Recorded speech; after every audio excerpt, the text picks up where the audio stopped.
So once we set up a 12-month campaign generally, so that you get an email every month that would be a simulated phishing attempt.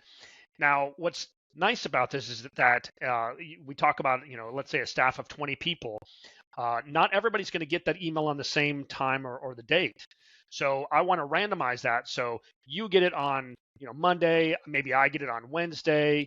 So that way it's, we're not all on the same page about when this email comes in. And, then I can decide what's going on with it. I can look at it, I read it, and then if I fall for it, well, then I've just been told that this was a phishing campaign. The other thing, we've actually gotten clients that have forwarded those to us to say, hey, is this legit? And then we have to say, yes, absolutely. It's part of the training system.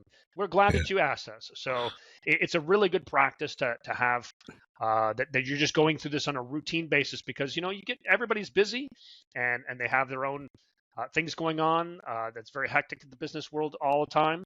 So having these training simulations just keeps everybody on their toes.